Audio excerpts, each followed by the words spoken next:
Hi, everybody. Welcome to this Publicis employee exclusive webinar with DoubleVerify today. Today, we're going to be talking about the co-branded research that we did with Publicis called Factors That Influence Brand Safety and Suitability. And hello, I am Kara Whitcomb. I am the global agency partner here at DoubleVerify, working with Publicis.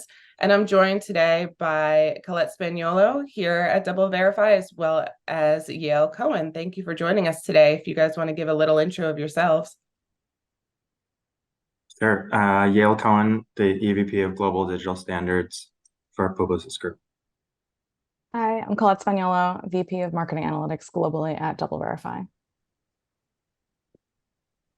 Thank you both for joining. I'm excited about the conversation that we're going to have today. This was a first of its kind research that we did with Publicis, and the findings here have been used globally over, I would say, the past 6 to 9 months or so. So we're here to share in a larger fashion what we found. And to start off, why did DoubleVerify go into this? Like, who are we in the space? Well, DoubleVerify was the first verification partner founded in 2008. So brand safety and suitability is at the core of everything that we do. And our vision is to make the digital advertising ecosystem stronger, safer, and more secure.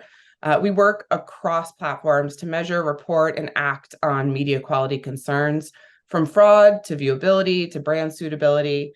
And then from this foundation of quality, we're then able to help advertisers achieve performance. So our goal and our mission is to drive better outcomes for brands and for advertisers. And I love this because it's really close to the Publicis Standards mission, which is outcomes with integrity.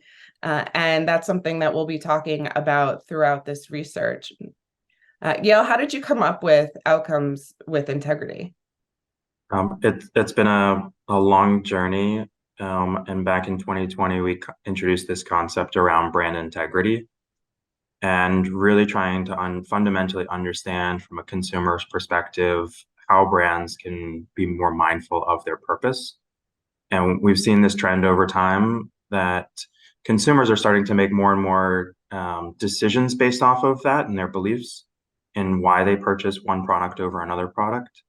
So it's really important to us to have not only these performance aspects and think about the consumer in that, but also ensure that we're thinking about that brand integrity and those signals.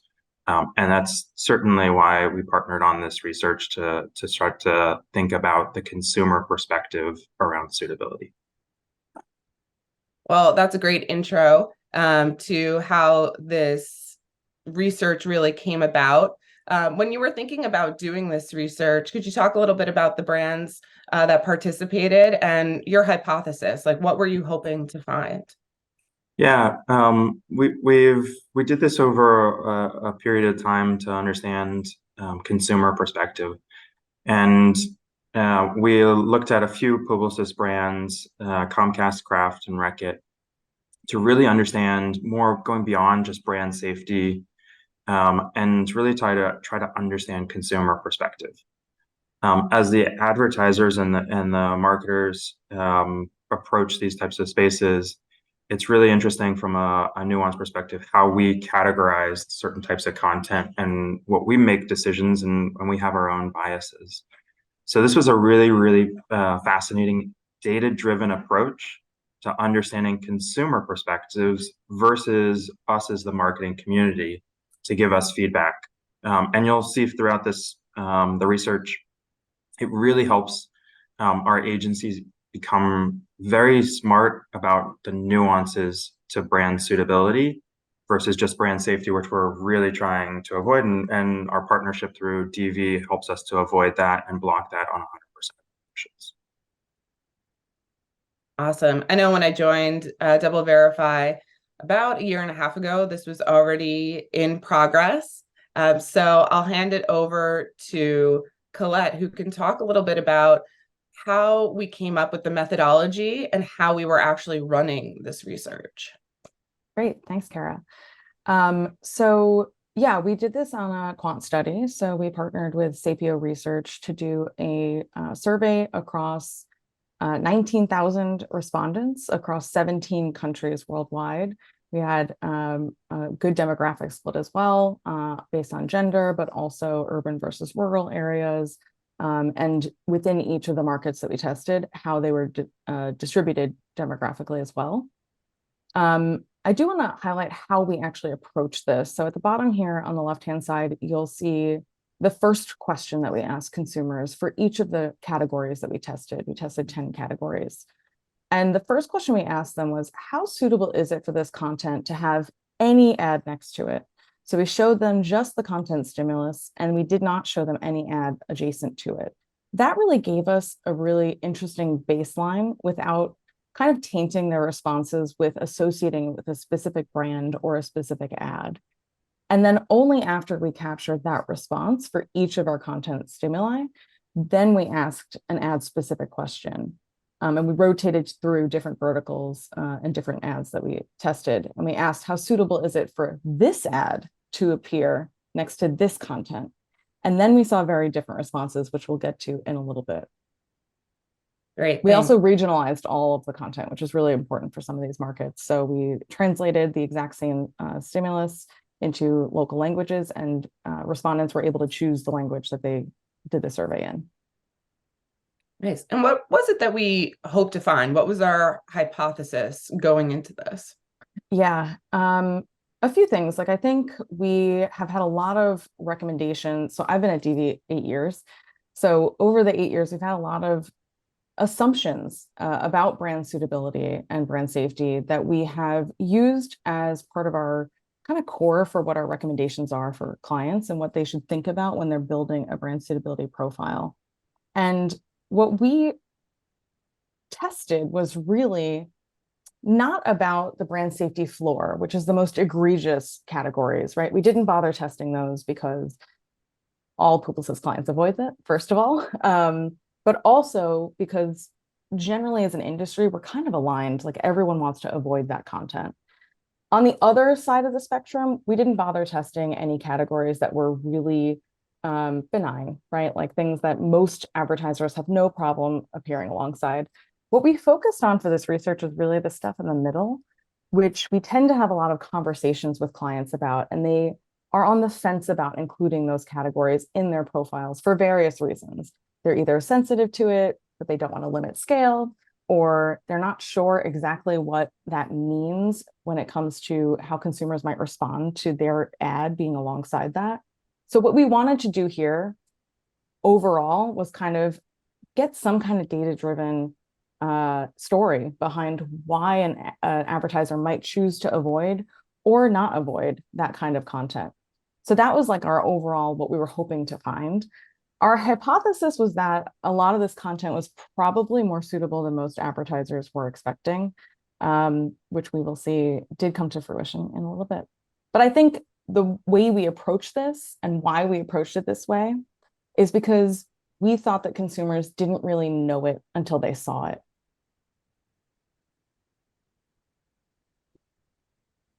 Well, let's jump into it and see what we actually found.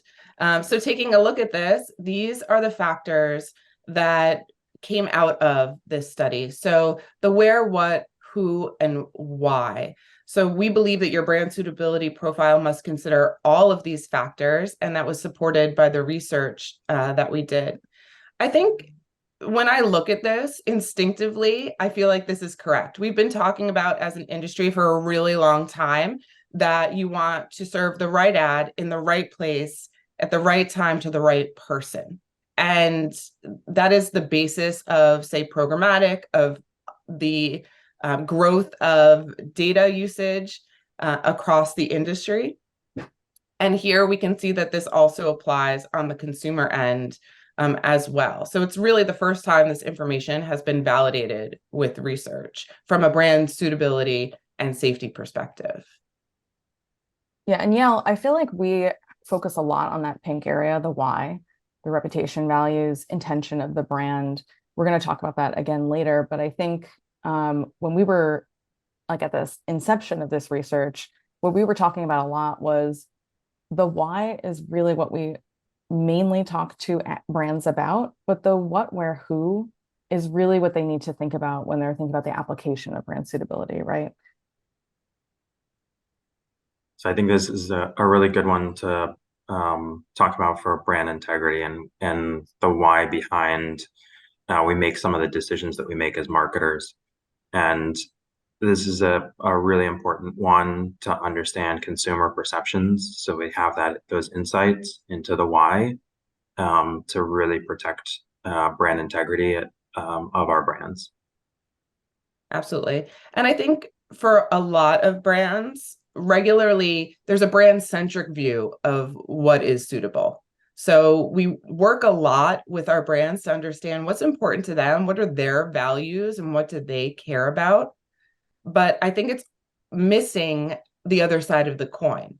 So taking a look at the people that they're trying to reach, what is suitable to them? Where can a brand open themselves up a little bit and drive a little bit more scale or performance, or find new users and new consumers that they haven't reached in the past because they were avoiding certain types of content that in actuality their consumers find suitable or okay?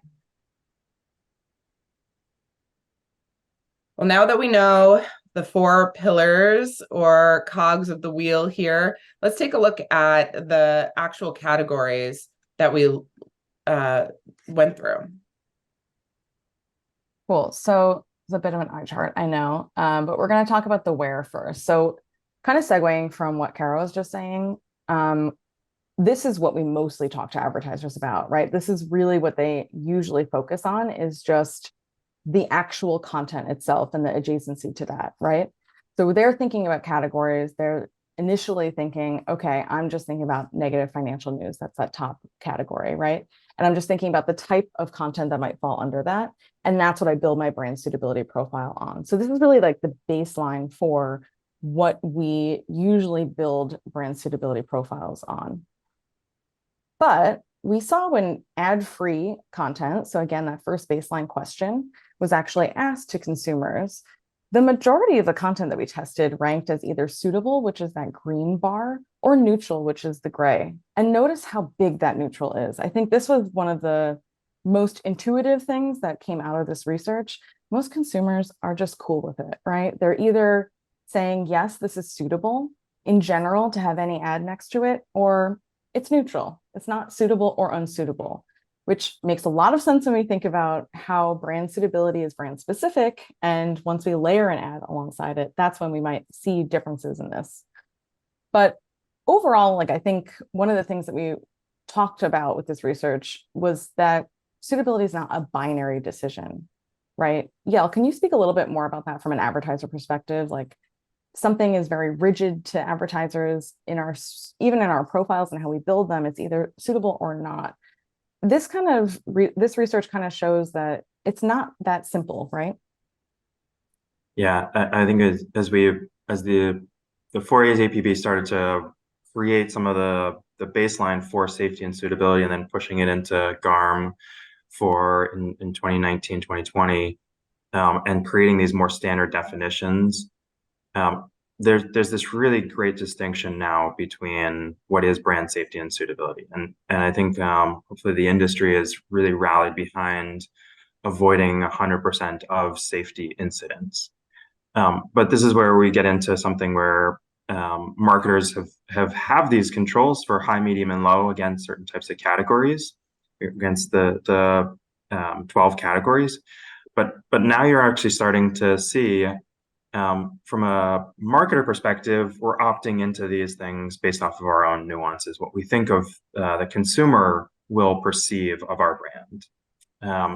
In these cases, it's fascinating to see, almost 80+% in most cases, consumer side of this perception around suitable or neutral to certain types of content.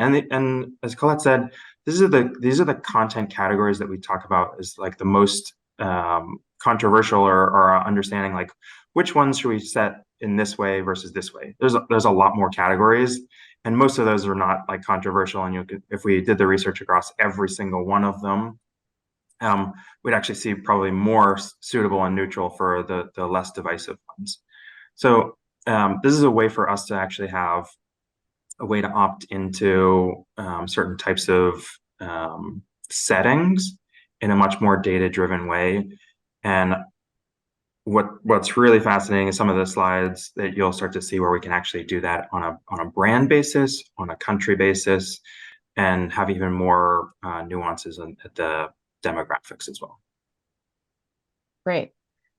So if we dig into one of these categories just to kind of play this out, what does this mean? So adult and sexual low risk. So this was a stimulus about educational content that was about sexuality.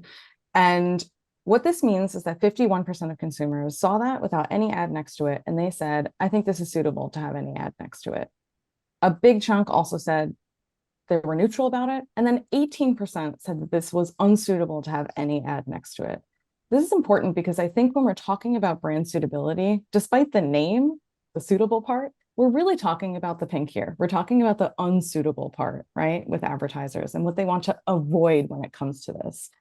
I don't think we talk enough necessarily about what the suitable part, because I think that gets away from maybe brand suitability a little bit and into targeting and content adjacency in a positive way.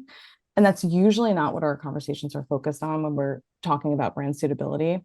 But maybe we should also be talking about that too, right? Yeah, absolutely. And this was just general, right? Like this was without seeing an ad against it. Right. This was very broad strokes saying, how do you feel about this content? But what are the nuances once we actually start to see a vertical or an ad next to it? Yeah, let's talk through that. Can we go one back? And I just want to highlight some of the bigger ones. We said almost 80+% on most categories. The two ones that I wanted to call out are some of the profanity and death and injury, which sort of are always on like types of risk settings. And most of the Publicis brands are starting to work with verification partners to set the right settings there. And those are very relevant to today's culture.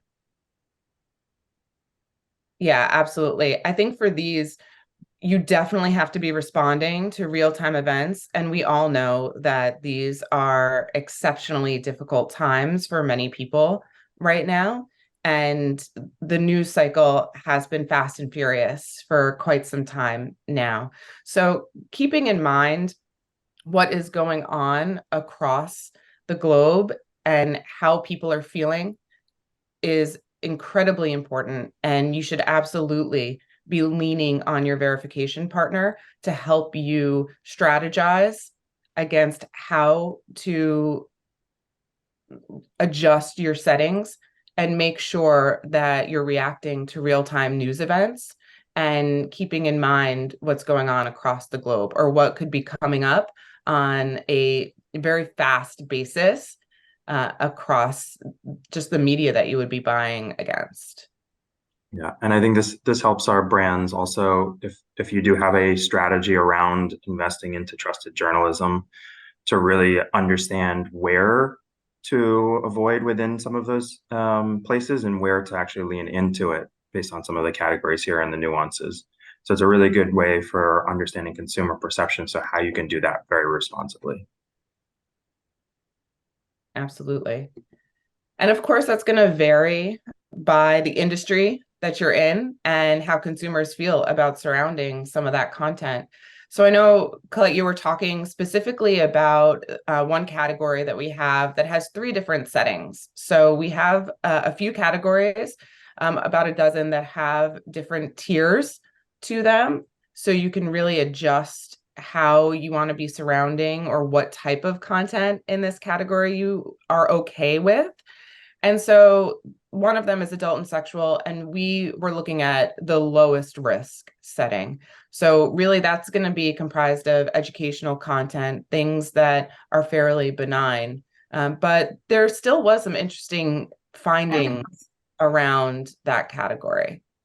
Yeah, and actually why we tested it at a low risk setting is because of the tiered categories, this is the one that has the most advertisers opting to avoid the lowest risk tier. So it was very interesting to us to test and then see that it was actually one of the top performing categories overall when you look at that baseline. But when we layer an actual ad alongside each of the content categories we tested, the results definitely became more polarized in general.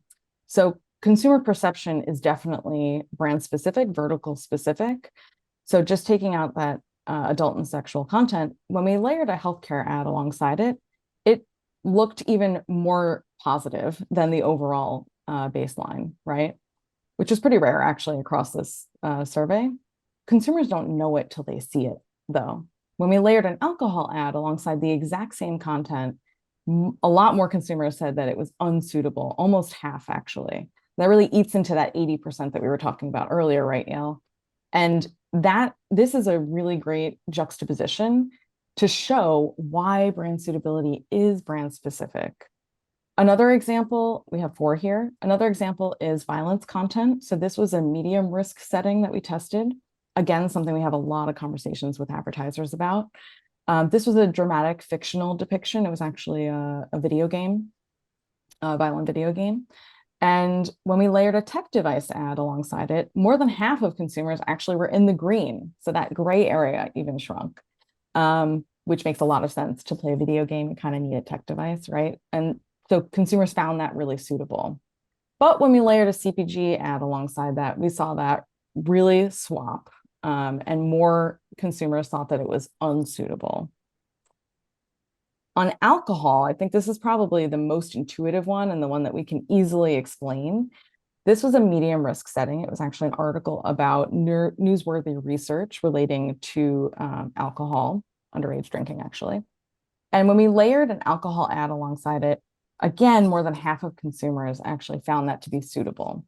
But then when we layer a car ad alongside it, this is when we got more of a visceral reaction from consumers, where we saw much more of them say this is not suitable. And this is very intuitive. Again, when you see it, you know it, right? When you see a car ad alongside alcohol, you're like, as a consumer, you know that drinking and driving don't mix, right? And this was consistent across all the markets we tested. So I think this just goes to show, again, you need to be very understanding of your brand and put yourself in the consumer's shoes, which this research really helps you do as a brand, because it gives you an idea of where those splits might actually happen, where the divergence happens between different verticals and how they might respond, like consumers might respond to different verticals alongside the same content. And lastly, natural disaster. I think here, this was a medium risk setting. It was an news article about a developing natural disaster. Streaming services, interestingly, was the most suitable category for this when we layered that kind of ad alongside it. And then an alcohol ad, again, consumers just had more of a reaction saying this is not suitable for an alcohol ad, encouraging drinking essentially alongside something that is developing as a natural disaster. Are there any of these that either of you would like to comment on, maybe specifically the alcohol content one? I think that the alcohol was probably the easiest to explain, as you said. I think this is really fascinating to see as on a brand category level.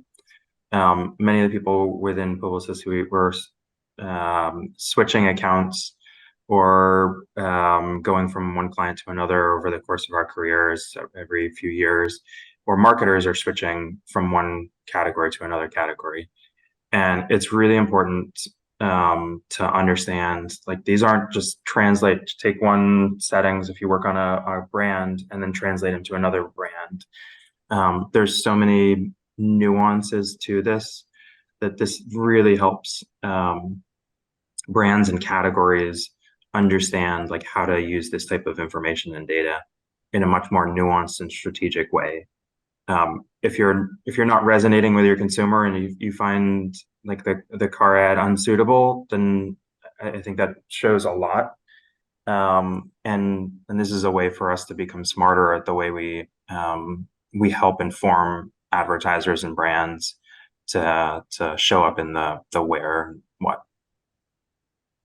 Yeah, absolutely. It's very rare for anybody in our industry to be working on the same account for a very long time, especially at the agency. But that's the benefit, right? You get to learn so much about how these nuances get applied to different brands and see the best practices across different verticals. And then so we've talked a little bit about the content. We've talked about the actual brand that we're running these against. But what did we see when we were looking specifically at the demographics here? Colette, can you talk a little bit about what we saw there? Yeah, I think this was honestly the most surprising part of the research to me, not because it's not intuitive or doesn't make sense, but because I wasn't expecting such a strong split when we broke things out by demographics. And this was, again, consistent across all categories, the baseline question, and also when we layered specific verticals alongside. Consistently, when we broke out the different demographic splits, we saw male identifying consumers respond overall just more suitable, actually 8% more suitable on average, and 4% less unsuitable. So their whole kind of baseline is shifted a little bit towards being more open.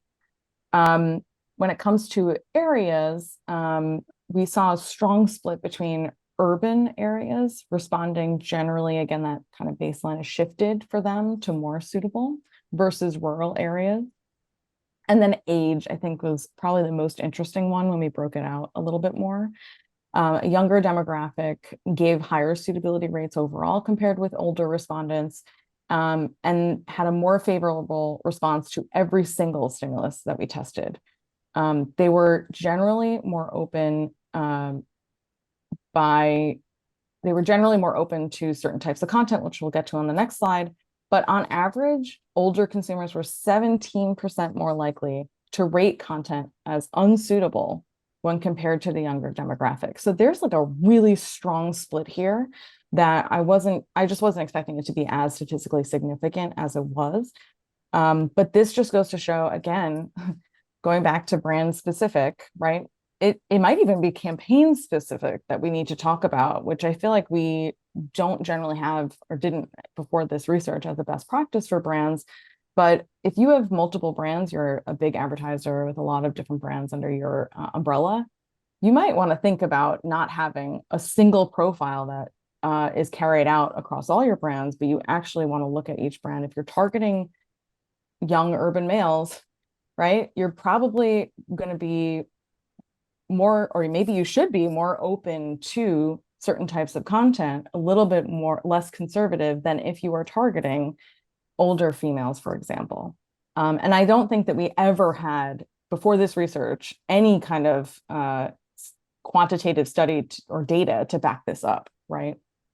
Yeah, what does this mean for buyers? Like, I would love to Yeah. hear your perspective on this. The key takeaway that I see of this is DV really helps us with a lot of the media quality signals.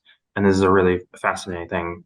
So as media buyers, this is a really good one for us to ensure that we're connecting from standard side of the house with the strategy side of the house internally, so that we can actually understand the consumer that we're trying to reach above and beyond just like the media buying and where we're buying it. So understanding those types of nuances about our intended consumer and strategy behind that can help us to better inform our safety and suitability settings, which we really haven't done to date.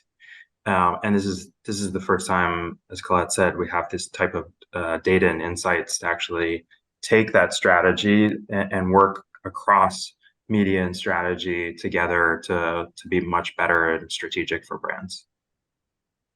That's great. So let's dig into the age a little bit, because I think this is really interesting. This is where we actually saw a few categories really stand out and cause this split a lot more. So the content that had the biggest variance between the younger and the older demographic splits were violence at medium risk. Again, that was that video game content.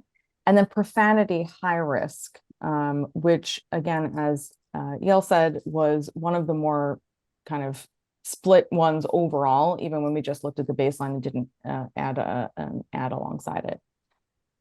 These two categories actually saw a 33% difference in unsuitable responses between the youngest and the oldest demographics. So really statistically significant, very clear divergence between, yeah, this is suitable and this is definitely not suitable for an ad.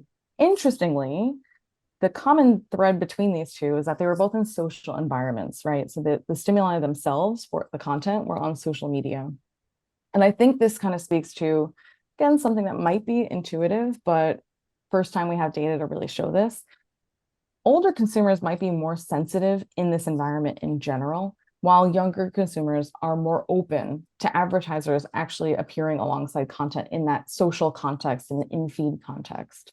Kara, I know that you were like excited by this finding, so I would love to hear your perspective on what this means for buyers. Yeah, I mean, going back to my media buying days, I feel so many of us bring our own experiences in when we're putting together media plans. For me personally, I didn't grow up with social media on a day-to-day basis, not in the way that, say, Gen Z is today. And my experience, or my parents or my grandparents' experience with social media and what they expect to see there is very different than the generations that are coming up. And so taking a minute to look at this research and really pause and understand that our experience is very different than those coming up. And just the amount of content and the different variation of content that is available today is very different than, say, what the older age groups experienced when they were coming of age. And so thinking about their experience and what feels normal and right to them will change. We also know the growth of these social environments or walled gardens are increasing. If you look just a couple of years ago, TikTok wasn't a platform that anybody was talking about, and now it is pervasive, not only in media, but just in the culture around us. So taking into account those lived experiences by the generations that are coming up, it is going to continue to evolve over time. So again, this goes back to some of the best practices we'll talk about, but it's definitely not a set it and forget it type of strategy. Absolutely. Yael, how does that change with the conversations you're having on just the brand safety and suitability settings that are available, the tools that are available on some of these walled gardens? Yeah, I mean, I think unfortunately, we haven't gotten as sophisticated within some of the walled gardens as changing the settings by demographics. But we are starting to see, as we start to see this type of research and understand that type of nuance, we're going to start to push more for helping brands understand how to activate in a much more strategic way. And as you said, like we need to continue to evolve as the industry evolves, and it's at a very fast pace. So having this type of insight is incredibly important to buyers.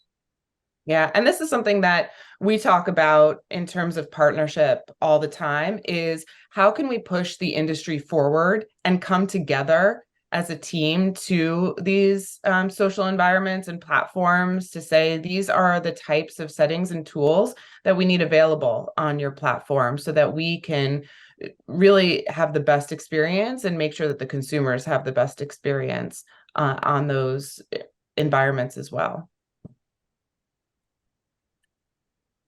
Awesome.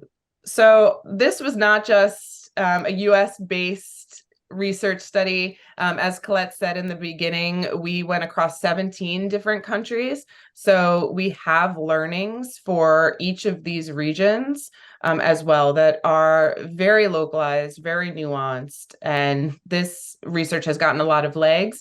I know we've done a lot of sessions specifically in the UK, in France, in APAC. So Colette, what did we see across these different regions? Yeah, I think the biggest differences overall were how each region responded to each category. So the most suitable and the least suitable category in each region, if you look at that side by side, no countries had exactly the same kind of split or distribution of that. So this is these are a few examples that just for us to highlight. So for example, in the US, we had the least suitable category was profanity. That was actually outranking death and injury, which overall, if you remember on that earlier slide, overall death and injury was the lowest performing. But I think this goes to show, especially because I feel like it makes sense that the U.S. is pretty has more of a stronger reaction to this than other countries, just based on our cultural nuances. And then in the UK, for example, the most suitable category was celebrity gossip. That didn't show up as the most suitable for any other country. So this shows cultural nuances are super important.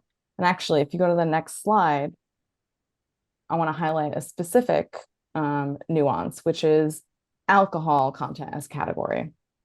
So in France, we saw that this was the most suitable category by far out of all of the ones we tested. But in India, the exact same content, exactly the same content, the same questions being asked, we saw that it was the least suitable category.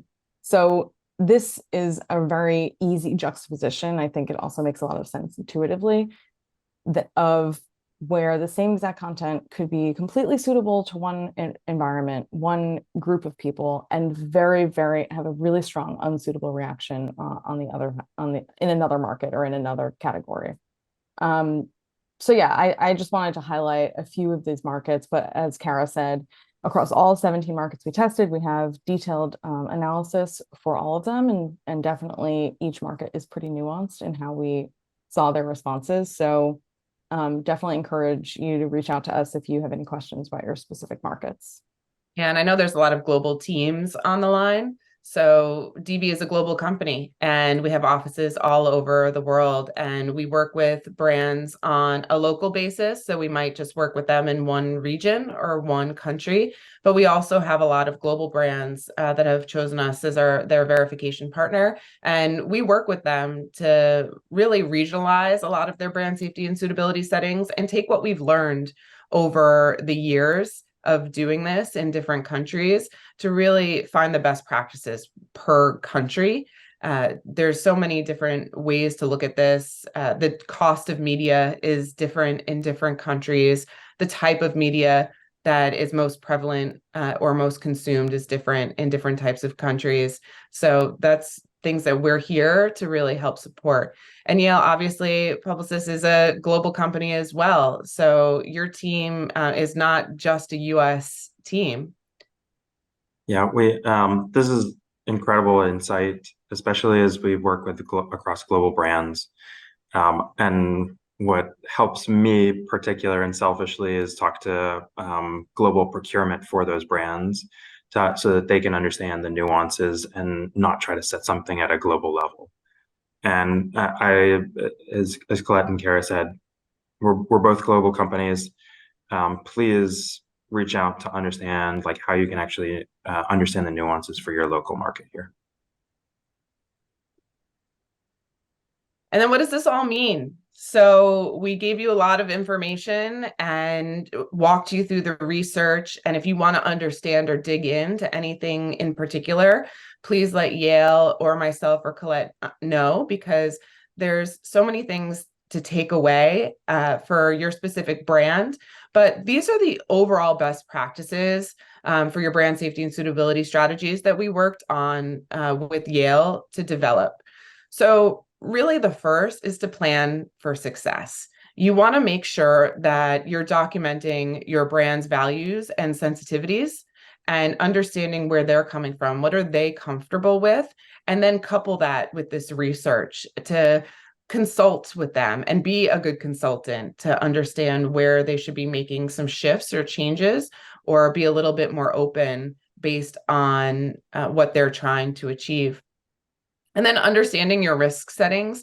It's really important to understand your verification provider's nuances. What tools do they have so that it's not a one size fits all and you can adjust as necessary. And, we always talk about like complexity can be difficult, but it's also really the key to precision, to making sure that you're doing the right thing in each market. And then create infrastructure. So have a team that understands this, people that are raising their hand to make sure that they're at the forefront of all of these different providers, media consumption, and then tools that they have at their disposal. And I think part of that is what Publicis does really well, and why Yale's team is so vitally important to the partnership with DV, as well as making sure that everybody within Publicis has these tools and resources. Yeah, we have our digital standards ambassadors, and this is a great time for anyone who's interested in becoming an ambassador to reach out to myself. We have those at the account level or at the market or agency level. And those types of individuals help to disseminate this type of insights or understanding so that we can become stronger together and smarter together. So please reach out if there's any interest in becoming an ambassador. Awesome. And I'll be working with Yale to make sure those ambassadors get a little extra support and education on the DoubleVerify end as well. And then taking a look at the middle column here, be responsible. So there's a lot of trusted partners out there that we don't want to disenfranchise because we're using a hammer when we could be using a needle and thread. We want to make sure that we're taking our biggest partners into account and where consumers are when they're consuming all of this media. Yale, do you want to talk a little bit about trusted news outlets? Yeah, I think this column really resonates with Publicis around our concepts for brand integrity, which is really around how a brand's purpose can resonate to the consumer. So it's around trust. So supporting where there's trust inside news outlets. It's around authenticity and showing up in authentic places like DE&I and bringing those partners to life. And it's around making ethical considerations and using data and insights in a smart and strategic way. So that talks to really about recalibration for local nuances, languages, cultures, and being mindful of those types of things. So this is really a great way for us to translate this research into strategies for our agencies. Absolutely. And I'll do a little plug here for the work that DoubleVerify is doing with the Once and For All Coalition, making sure that we're supporting them. We have our own team here at DV called DV Impact, where we are putting together tools and resources specifically to support DEIB partners and multicultural partners as well. And then don't set it and forget it. So I would say definitely talk to your brands about conducting regular reviews and making sure that things that you set up, say a year ago or 2 years ago, are not grandfathered in and hurting your campaigns. So we know that if you're putting keywords into place and they might not be relevant moving forward, they were for a time and a moment, but if you don't revisit that and remove them, you could be blocking important content that is now suitable because times have changed. And that goes into adjusting in response to real-time events and breaking news. Have a strategy around how you're going to support these things that happen constantly. I know a lot of brands take a stance that they might turn off media for some time when things are happening around the globe, but perhaps that's not necessary. Maybe you can change your settings to narrow down where you want to show up and then can open them back up over time so you don't have to go dark. Yeah, I think that's a really good one to call out from Publicis Media in our approach to brand safety, crises, and risks.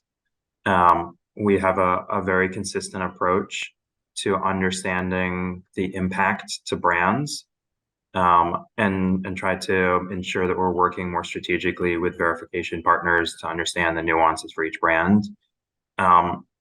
In most instances, as Kara mentioned, there is not a need to pause, as we start to see the technology is becoming way more sophisticated, to address these type of nuances.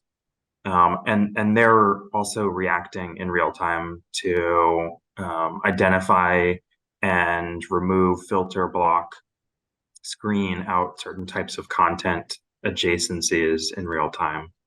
So that's just something, if anyone has any questions about that type of crisis response, please reach out, and we have a massive library of content of how to address that. Awesome. So I'm watching the time and the questions coming in, so I want to make sure that I get to a couple of them. So taking a look at the key takeaways, when you're thinking about building your brand safety and suitability profile, think about where, what brand are you supporting at this time? Where are you placing your media? And then who in your audience would be more open to specific types of content or ads adjacent to specific types of content. And then also the where/who. So keeping in mind some local nuances. And with that, we will go into some Q&A. All right. I have one here, who has used this research and what has changed from using this research? So I think this is a great question. This is something that I've been working with our strategy teams on here. We have brought this to many offices within Publicis to walk through, as well as doing deep dives specifically for our partners, which were Kraft, Comcast, and Reckitt. They had very nuanced results that we were able to walk through specifically with them and adjust some of their settings within their brand safety and suitability profiles, specifically in local markets. So being able to take this and take their global suitability settings and then modify those in region to make sure that we're taking some of those cultural nuances into account.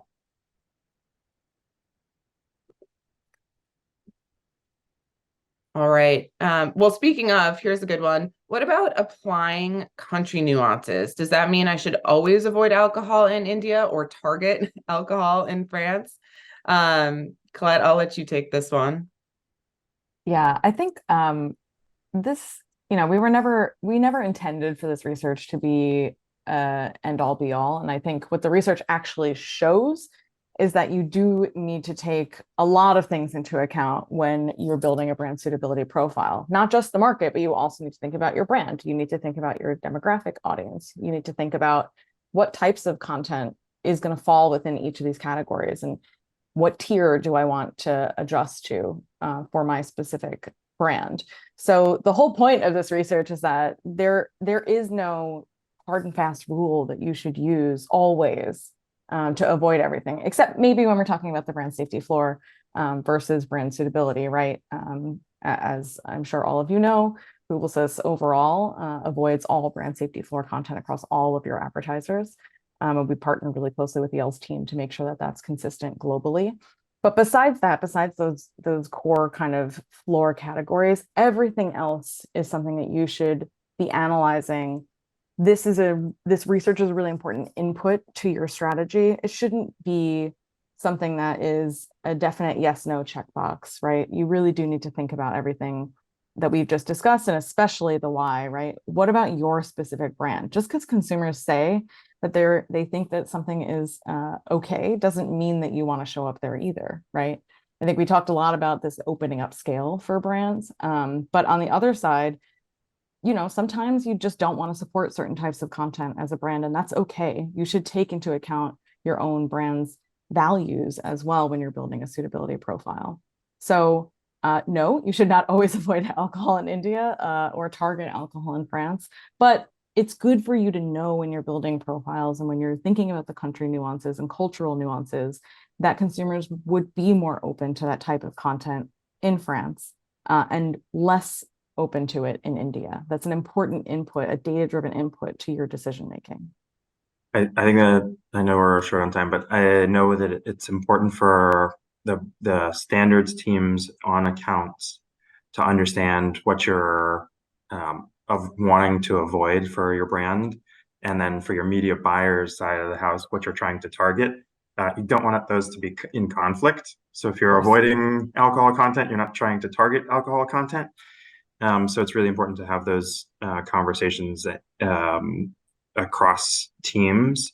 And that's probably why there is not a set it and forget it, because you can actually start to see higher resonance with consumers based on some of the targeting criteria. So you can actually work with your DV teams on opening up certain types of things if you're seeing nuances on your account for performance reasons or for any other types of reasons.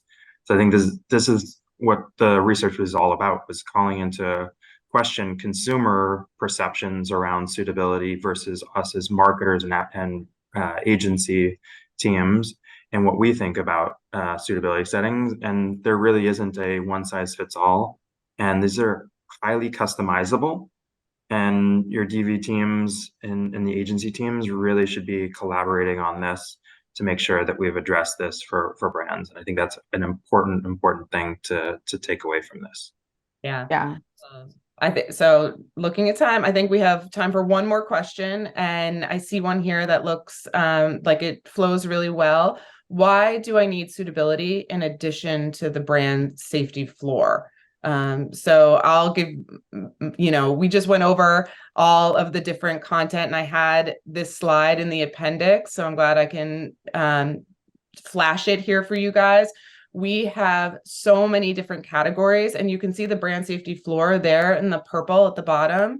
That is the base of where you do not want to be running, but there are so many other pieces here that could be okay for one brand or a certain set of consumers, but aren't for the others. So we want to make sure that you're able to have this flexibility for your brand. And one quick thing too, just like a really practical piece of advice for those of you who are DV clients. If you're thinking about toggling in and out of certain categories, you want to understand the impact of doing so. I know it can seem really overwhelming because it's so configurable and there are a lot of settings that you can change around. We actually have a metric in the DV Pinnacle UI called UC incremental incidents. Unsuitable content, incremental incidents, and that tells you how many incidents were only because of that category and nothing else in your settings, no other categories. So you can actually understand before you go to change your settings what the impact of doing so might have, both in a positive and a negative way. So I highly recommend talking to your DV rep if you're thinking about that and you want to understand the impact analysis. We can easily pull that. It's available for you in Pinnacle to pull yourself as well. Awesome. Well, I appreciate all of your time. This was a lot of conversation. Yael, any closing words before we let everybody go? I think this is incredible research. It's the first of its kind. It's proprietary to Publicis. So please take advantage of it. And it's offered through and sponsored. So thank you, DV, for paying for this research for us and offering it to and supporting it to global markets and our agencies. Thank you for your partnership. Thank you. All right. Appreciate your time, everybody. Enjoy the rest.